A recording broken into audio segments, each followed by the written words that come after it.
नमस्कार दोस्तों। बादशाह शहरयार का नाम सुनते ही कभी सल्तनत में लोग सिर झुका लेते थे, लेकिन वह झुकाव सम्मान का नहीं, डर का हुआ करता था। यह डर तलवार की चमक से नहीं, बल्कि उस कानून से पैदा हुआ था जिसे शहरयार ने अपने दिल के जख्म से गढ़ा था। एक ऐसा कानून जिसने इंसाफ का लिबास पहन रखा था, लेकिन उसके भीतर सिर्फ खून और शक की बदबू थी। शहरयार कभी ऐसा नहीं था। अपने शासन के शुरुआती दिनों में वह एक समझदार, शांत और न्यायप्रिय बादशाह माना जाता था। दरबार में उसकी पहचान एक ऐसे व्यक्ति की थी जो बात सुनता था, जल्द फैसले नहीं करता था और इंसान को कानून से ऊपर रखता था। लेकिन यह सब उस दिन तक था जब उसके अपने जीवन में विश्वास टूट गया। जिस स्त्री पर उसने सबसे ज्यादा भरोसा किया था, उसी ने उसे धोखा दिया। उस धोखा सिर्फ एक पति का नहीं था, यह एक बादशाह की सत्ता का अपमान था। उस रात शहरयार के भीतर कुछ टूट गया, और जो टूटा वह सिर्फ उसका दिल नहीं था, बल्कि उसका नजरिया था। उसने उसी रात यह मान लिया कि विश्वास कमजोरी है और दया सत्ता के लिए जहर। अगली सुबह दरबार लगा, लेकिन उस दिन का दरबार अलग था। शहरयार की आंखों में लालिमा थी, आवाज में कठोरता थी और शब्दों में इंसाफ नहीं, सजा थी। उसी दिन उसने वह कानून सुनाया जिसे आगे चलकर पूरी सल्तनत ने खूनी कानून के नाम से जाना। उस कानून का सार सरल था, लेकिन उसका असर भयावह। शहरयार ने यह मान लिया था कि हर स्त्री धोखा दे सकती है और हर रिश्ता खतरा बन सकता है। इसलिए उसने एक ऐसा नियम बनाया जिसमें शक ही अपराध था और सफाई की कोई जगह नहीं थी। यह कानून इंसानों पर ही नहीं, संदेह पर आधारित था। और संदेह जब कानून बन जाए तो इंसाफ मर जाता है। शुरुआत में लोगों को लगा कि यह बस एक सख्त फैसला है जो समय के साथ नरम पड़ जाएगा, लेकिन शहरयार ने इसे अपनी जिद बना लिया। हर दिन कानून लागू होता, हर दिन एक और घर उजड़ता, और हर रात महल की दीवारें खामोशी की क्या सुनती। शहरयार के लिए यह सब न्याय था, क्योंकि वह अपने दर्द को ही सच मान बैठा था। सल्तनत में डर फैल गया। लोग बोलते कम थे, सोचते ज्यादा थे। हर मुस्कान संदिग्ध हो गई, हर रिश्ता बोझ बन गया। कोई यह नहीं जानता था कि अगला आदेश किसके लिए आएगा। इस अनिश्चितता ने लोगों को जीते जी सजा दे दी थी। शहरयार को यह डर अच्छा लगता था। उसे लगता था कि यह डर उसकी ताकत का सबूत है। वह यह भूल चुका था कि डर से चलने वाली सल्तनत बाहर से मजबूत और भीतर से खोखली होती है।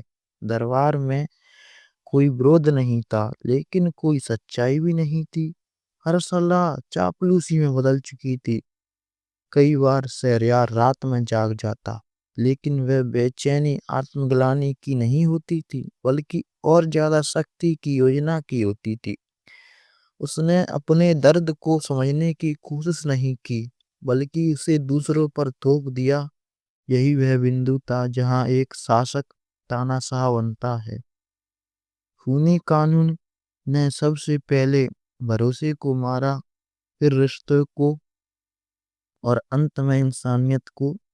लेकिन शहरयार को यह सब दिखाई नहीं देता था, क्योंकि सत्ता जब अहंकार से भर जाती है तो वह आईना देखना बंद कर देती है। दरबारियों ने भी चुप रहना सीख लिया था। जो बोलते वे हटाए जाते, जो चुप रहते वे बचे रहते। धीरे धीरे पूरी व्यवस्था ने यह मान लिया कि खामोशी ही सुरक्षा है।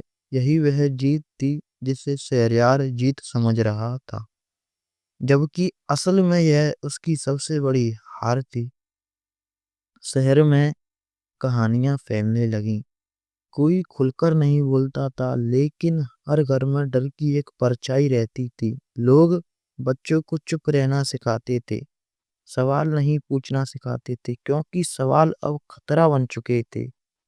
और इस सब के बीच शहरयार अपने महल में अकेला होता जा रहा था।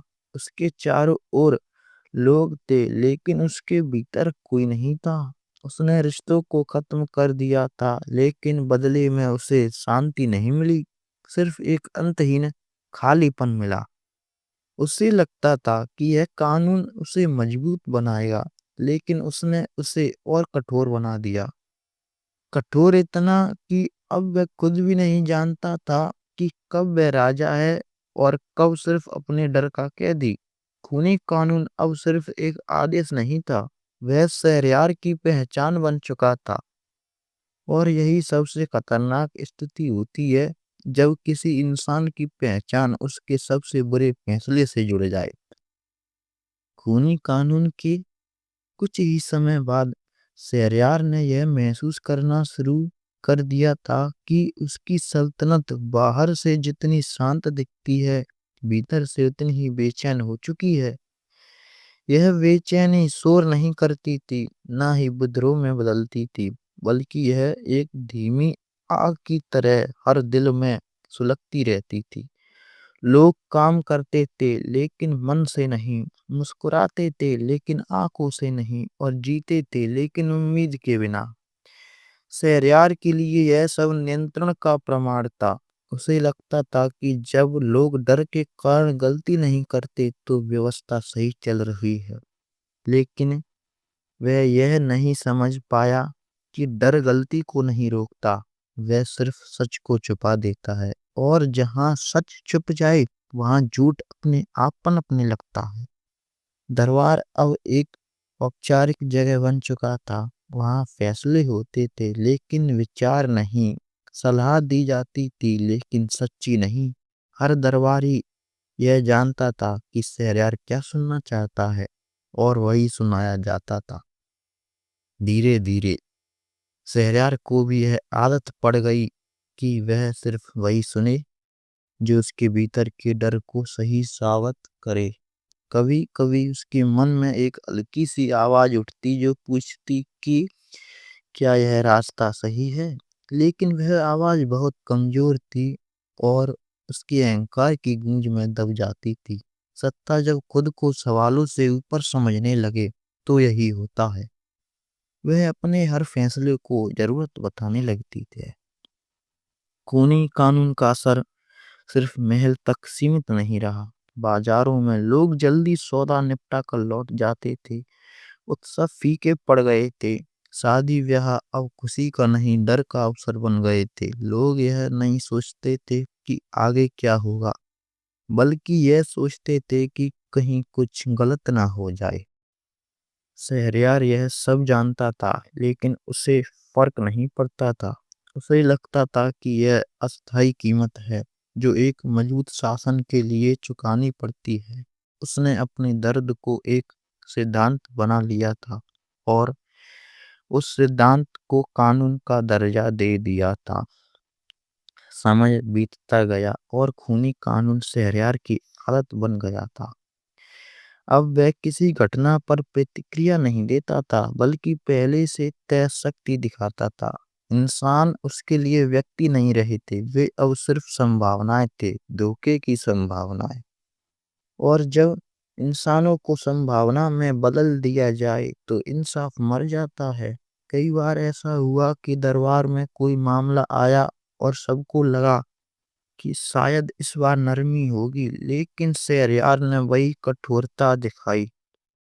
वह नहीं चाहता था कि कहीं कोई उसे कमजोर समझ ले। उसने यह मान लिया था कि दया दिखाना उसके अतीत के घाव को फिर से खोल देगा। लेकिन वह यह नहीं जानता था कि दया से नहीं बल्कि जिद से घाव सड़ते हैं। रातों में शहरयार अब भी अकेला रहता था। उसके चारों ओर ऐसो आराम था, लेकिन मन में शांति नहीं थी। कई बार वह अपने ही फैसलों के बारे में सोचता, लेकिन वह सोच भी न्याय के लिए नहीं बल्कि और बेहतर नियंत्रण के लिए होती थी। उसने खुद को यह यकीन दिला लिया था कि वह जो कर रहा है वही सल्तनत के लिए सही है। खूनी कानून ने उसे एक अजीब सी शक्ति का एहसास दिया था। यह शक्ति तलवार से अलग थी। यह शक्ति लोगों की खामोशी से आती थी। जब कोई सवाल न पूछे तो शासक खुद को देवता समझने लगता है। शहरयार भी इसी भ्रम में जी रहा था, लेकिन हर भ्रम की एक सीमा होती है। एक दिन दरबार में एक मामला आया जो बाकी मामलों से अलग था। वह कोई बड़ा अपराध नहीं था, ना ही कोई खुला विद्रोह। वह सिर्फ एक छोटी सी चूक थी जिसे पहले के समय में चेतावनी देकर खत्म किया जा सकता था। दरबारियों ने सोचा कि शायद इस बार शहरयार नरमी दिखाएगा, क्योंकि मामला मामूली था। लेकिन शहरयार ने वही किया जो वह करता आया था। उसने कानून लागू करने का आदेश दिया। उस क्षण दरबार में एक अजीब सी खामोशी छा गई। वह खामोशी डर की नहीं बल्कि समझ की थी। सब समझ गए थे कि यह कानून अब किसी कारण से नहीं बल्कि आदत से चल रहा है। उसी क्षण शहरयार ने पहली बार कुछ अलग महसूस किया। उसे दरबार में बैठे चेहरों में डर नहीं, थकान दिखाई दी। यह थकान रोज रोज के डर से नहीं बल्कि इस उम्मीद के टूटने से थी कि शायद कभी यह सब बदलेगा। यह एहसास हल्का था लेकिन नया था। उस रात शहरयार देर तक जागता रहा। उसके भीतर पहली बार यह सवाल उठा कि क्या वह सच में शासन कर रहा है या सिर्फ अपने अतीत से लड़ रहा है। यह सवाल उसने किसी से नहीं पूछा, क्योंकि वह जानता था कि इसका जवाब बाहर नहीं इसके भीतर है। खूनी कानून अब भी लागू था, लेकिन शहरयार के भीतर उसकी पकड़ पहली बार ढीली पड़ी थी। यह ढील किसी दया से नहीं आई थी बल्कि थकान से आई थी। अपने ही फैसलों को बार बार दोहराने की थकान। वह जानता था कि अगर उसने अब भी नहीं सोचा तो यह कानून उसकी सल्तनत से पहले उसे ही खा जाएगा। और शायद पहली बार उसे यह डर सताने लगा कि उसने जो बनाया है वह उससे बड़ा हो चुका है। यहीं से शहरयार के भीतर एक नई लड़ाई शुरू हुई। यह लड़ाई बाहर नहीं दिखती थी, ना कोई ऐलान था, ना कोई बदलाव। लेकिन यह लड़ाई असली थी, अपने डर और अपने विवेक के बीच। और यह लड़ाई अभी खत्म नहीं हुई थी। शहरयार के भीतर शुरू हुई वह लड़ाई बाहर भले ही दिखाई ना दे रही हो, लेकिन उसके असर सल्तनत के हर कोने में धीरे धीरे महसूस होने लगे थे। उसके फैसले में अब वही पुरानी शक्ति तो थी, लेकिन उस शक्ति के पीछे का यकीन कमजोर पड़ने लगा था। पहले वह कानून लागू करते समय एक पल भी नहीं रुकता था। अब वह रुकता था, सोचता था, और फिर भी वही आदेश देता था, जैसे खुद को साबित करना चाहता हो कि अब भी वही शहरयार है। लेकिन इंसान खुद से झूठ ज्यादा देर नहीं बोल पाता। दरबार में बैठे लोग इस बदलाव को शब्दों में नहीं लेकिन आंखों में पढ़ने लगे थे। शहरयार अब पहले की तरह सीधा सामने नहीं देखता था। उसकी नजर अक्सर कहीं दूर टिक जाती थी, जैसे वह वर्तमान में बैठा होकर भी अतीत में कुछ ढूंढ रहा हो। खूनी कानून अब उसके लिए ताकत का नहीं बल्कि बोझ का प्रतीक बनने लगा था, लेकिन वह इसे उतारने की हिम्मत अभी नहीं जुटा पा रहा था, क्योंकि उसे डर था। डर कानून हटाने का नहीं, डर उस दिन का जब लोग उससे सवाल पूछेंगे शहरयार जानता था कि जब तक लोग चुप हैं तब तक वह राजा है, लेकिन जिस दिन लोगों ने बोलना शुरू किया उस दिन उसे अपने हर फैसले का हिसाब देना होगा, और यह हिसाब तलवार से नहीं चुकाया जा सकता। इसी बीच सल्तनत में एक अजीब बदलाव आया। लोग कानून के आदी हो चुके थे। जो शुरुआत में अत्याचार लगता था अब वही व्यवस्था का हिस्सा बन गया था। यही वह क्षण था जिसने शहरयार को सबसे ज्यादा डराया, क्योंकि अत्याचार जब सामान्य हो जाए तो उसे खत्म करना सबसे कठिन होता है।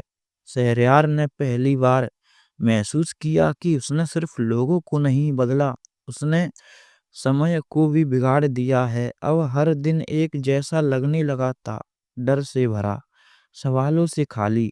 यह एक ठहरी हुई दुनिया थी जहाँ कुछ भी आगे नहीं बढ़ रहा था, बस चल रहा था। एक रात वह महल की छत पर अकेला बैठा था। नीचे पूरा शहर सो रहा था, लेकिन यह नींद सुकून की नहीं थी, यह थकान की नींद थी। शहरयार ने सोचा कि क्या यही वह सल्तनत है जिसके लिए उसने अपने दिल को पत्थर बना लिया था? क्या यही वह शक्ति है जिसके लिए उसने इंसानियत को कुर्बान कर दिया था? उसे पहली बार यह एहसास हुआ कि उसने जिस धोखे से खुद को बचाने के लिए यह कानून बनाया था, उसी कानून ने उसे सबसे ज्यादा अकेला कर दिया है। जब उसके पास न भरोसा था, न सच्ची वफादारी, सिर्फ आज्ञाकारिता थी, और आज्ञाकारिता कभी दिल से नहीं आती। खूनी कानून ने उसे हर किसी से ऊपर बैठा दिया था, लेकिन उसी ऊंचाई पर कोई साथ नहीं था। उस रात उसने पहली बार खुद से यह स्वीकार किया कि यह कानून अब सल्तनत के लिए नहीं, बल्कि उसके अहंकार के लिए जिंदा है। और यह स्वीकार करना किसी हार से कम नहीं था, लेकिन यह हार जरूरी थी, क्योंकि इसके बिना कोई बदलाव संभव नहीं था। अगले दिन दरबार लगा, लेकिन उस दिन शहरयार ने कोई नया आदेश नहीं दिया। उसने वही पुराने मामलों को सुना, वही पुराने दस्तखत किए, लेकिन उसके भीतर एक निर्णय आकार लेने लगा था। वह जान गया था कि अगर उसे इस कानून को खत्म करना है तो पहले उसे अपने भीतर बैठे डर को खत्म करना होगा। यह आसान नहीं था। डर ने ही उसे यहाँ तक पहुँचाया था, डर ही उसका सबसे पुराना साथी था, लेकिन अब वही डर उसकी सबसे बड़ी बाधा बन चुका था। धीरे धीरे शहरयार ने अपने आसपास के लोगों को बदलना शुरू किया। जो सिर्फ हाँ में हाँ मिलाते थे उन्हें किनारे किया गया, जो सोचते थे, सवाल करते थे, उन्हें पास बुलाया गया। यह बदलाव बहुत सूक्ष्म था लेकिन गहरा था, क्योंकि खूनी कानून को खत्म करने से पहले उसके सहारे खड़े ढांचे को कमजोर करना जरूरी था। लोगों को यह समझ में नहीं आ रहा था कि यह नया शहरयार कौन है। क्या यह सचमुच बदलाव है या किसी और तरह की चाल? अविश्वास अभी भी गहरा था, क्योंकि विश्वास एक बार टूट जाए तो वापस आने में वक्त लगता है। शहरयार यह जानता था, इसलिए वह जल्दबाजी नहीं कर रहा था। उसने खुद को सिखाया कि कुछ फैसले तलवार से नहीं धैर्य से लिए जाते हैं, और धैर्य उसके लिए सबसे कठिन अभ्यास था। खूनी कानून अब भी लागू था, लेकिन उसका प्रयोग कम होने लगा था। यह कमी कोई घोषणा नहीं थी, बल्कि एक अभ्यास था, खुद को रोकने का अभ्यास। हर बार जब वह कानून लागू करने वाला होता, वह खुद से पूछता, क्या यह सच में जरूरी है या यह सिर्फ आदत है? और कई बार जवाब आदत ही निकलता। यह स्वीकृति उसके लिए एक आईना थी। वह समझने लगा कि सबसे खतरनाक कानून वही होता है जो बिना सोचे लागू किया जाए, क्योंकि वहाँ इंसान नहीं, व्यवस्था फैसला करती है, और व्यवस्था को कभी दर्द महसूस नहीं होता। समय के साथ शहरयार ने यह भी देखा कि लोग बदलाव को महसूस करने लगे हैं। वे अभी भी खुलकर नहीं बोलते हैं, लेकिन उनकी आंखों में वही पुरानी घबराहट नहीं रही थी। यह एक छोटा संकेत था, लेकिन शहरयार के लिए बहुत बड़ा था। उसे लगा कि शायद उसने बहुत देर कर दी, लेकिन पूरी तरह देर नहीं हुई है। खूनी कानून अब भी जिंदा था, लेकिन पहली बार उसे यह महसूस हुआ कि उसका अंत संभव है। यह अंत किसी एक आदेश से नहीं आएगा, बल्कि लगातार सही फैसलों से आएगा। और यही वह रास्ता था जिसे शहरयार अब चुन चुका था। यह कहानी अब एक नए मोड़ पर थी। यह मोड़ कानून के खत्म होने का नहीं, बल्कि उस सोच के खत्म होने का था जिसने कानून को जन्म दिया था। और यही असली लड़ाई थी जो अभी बाकी थी।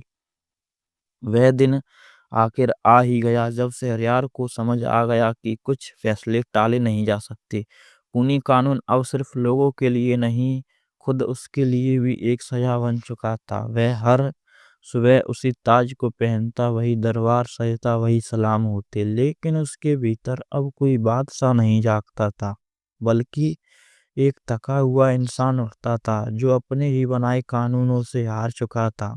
शहरयार जान गया था कि कानून जब इंसान से बड़ा हो जाए तब वह न्याय नहीं रहता, वह भय बन जाता है। और भय से चलने वाली सल्तनत लंबे समय तक खड़ी नहीं रहती। उस रात उसने अपने सबसे पुराने दस्तावेज निकलवाए, वे कानून जिन पर उसका आचर था, जिन पर उसकी मुहर थी, जिनके कारण ना जाने कितने घर उजड़े थे। उसने पहली बार उन्हें राजा की नज़र से नहीं, इंसान की नज़र से पढ़ा। हर पंक्ति उसे किसी की चीख जैसी लगी, हर शब्द उसे किसी टूटे हुए सपने जैसा चुभा। यह खूनी कानून ने अपराध और निर्दोष के बीच का फर्क मिटा दिया था। वहाँ गलती की गुंजाइश नहीं थी, पश्चाताप की जगह नहीं थी, सुधार का कोई रास्ता नहीं था। यह कानून सिखाता नहीं था, सिर्फ डराता था। और शहरयार अब यह समझ चुका था कि डर से कभी सच्ची वफादारी नहीं मिलती। अगली सुबह दरबार असामान्य रूप से शांत था, ना कोई शोर, ना कोई फुसफुसाहट। शहरयार अपना सिंहासन पर बैठा, लेकिन आज उसका स्वर भारी था। उसने बोलना शुरू किया और दरबार ने पहली बार उसकी आवाज में वह कंपन सुना जो तलवार में नहीं, आत्मस्वीकृति में होता है। उसने कहा कि कानून गलत नहीं होता, गलत होती है उसकी मंशा। लेकिन यह कहते कहते उसने स्वीकार किया कि उसकी मंशा डर से पैदा हुई थी, न्याय से नहीं। यह स्वीकृति किसी बादशाह के लिए सबसे कठिन होती है, क्योंकि ताज इंसान को गलती मानने नहीं देता। शहरयार ने कहा कि जिस कानून ने सल्तनत को सुरक्षित रखने का वादा किया था, उसी ने सल्तनत को भीतर से खोखला कर दिया। लोग आज भी इसके आदेश मानते हैं, लेकिन अब उसमें सम्मान नहीं, सिर्फ मजबूरी है। और मजबूरी से बना रिश्ता कभी मजबूत नहीं होता। फिर वह क्षण आया जिसने इतिहास की दिशा बदल दी। शहरयार ने खूनी कानून को समाप्त करने की घोषणा नहीं की, उसने उससे भी कठिन काम किया। उसने कहा कि यह कानून अब न्याय की कसौटी पर दोबारा परखा जाएगा। हर सजा से पहले सवाल होगा, हर फैसले से पहले सुनवाई होगी, और हर अपराधी को इंसान समझा जाएगा, जानवर नहीं। यह सुनकर दरबार सन्न रह गया। खुद कुछ को यह कमजोरी लगी, कुछ को राहत और कुछ को डर, क्योंकि वर्षों से जो व्यवस्था चली आ रही थी उसका टूटना आसान नहीं था। लेकिन शहरयार रुकने वाला नहीं था। उसने अपने कानूनों में सबसे बड़ा बदलाव यह किया कि अब कानून राजा की ढाल नहीं, जनता की सुरक्षा बनेगा। उसने कहा कि कानून का काम डर पैदा करना नहीं, सही रास्ता दिखाना है। और अगर कोई कानून यह काम नहीं कर सकता तो उसे बदलना ही पड़ेगा, चाहे वह कितना ही पुराना क्यों ना हो। धीरे धीरे सल्तनत में बदलाव महसूस किया। फैसले समय लेने लगे, लेकिन सही होने लगे। सजाएं कम हुई, लेकिन अर्थपूर्ण हुई। लोग अभी भी पूरी तरह भरोसा नहीं कर पा रहे थे, क्योंकि गांव गहरे थे। लेकिन पहली बार उन्हें यह महसूस हुआ कि उनकी आवाज सुनी जा सकती है। शहरयार के लिए यह रास्ता आसान नहीं था, उसे अपने ही बनाए ढांचे से लड़ना पड़ा। कई लोग जो उसकी क्रूरता से ताकतवर बने थे उसके खिलाफ हो गए। उन्होंने कहा कि नरमी से सल्तनत कमजोर हो जाएगी, लेकिन शहरयार अब जान चुका था कि असली कमजोरी न्याय से नहीं अन्याय से पैदा होती है। कानून अब भी सख्त था लेकिन अंधा नहीं था, और यही सबसे बड़ा बदलाव था। समय के साथ लोगों ने देखा कि राजा बदल गया है, वही ताज वही सिंहासन, लेकिन सोच अलग थी। शहरयार अब आदेश देने से पहले सुनता था, और सुनना किसी भी शासक के लिए सबसे बड़ी शक्ति होती है। एक दिन उसने महल की छत से शहर को फिर देखा, वही गलियां वही घर, लेकिन अब उस खामोशी में डर नहीं था बल्कि उम्मीद थी। यह उम्मीद धीमी थी, कमजोर थी, लेकिन जिंदा थी। शहरयार ने उस दिन समझा कि उसने शायद सब कुछ ठीक नहीं किया, शायद बहुत देर कर दी, लेकिन उसने एक शुरुआत जरूर की, और कभी कभी शुरुआत ही सबसे बड़ा न्याय होती है। खूनी कानून इतिहास बन चुका था। उसे बुलाया नहीं गया क्योंकि उसे बुलाना आसान होता, लेकिन उससे सीखना कठिन।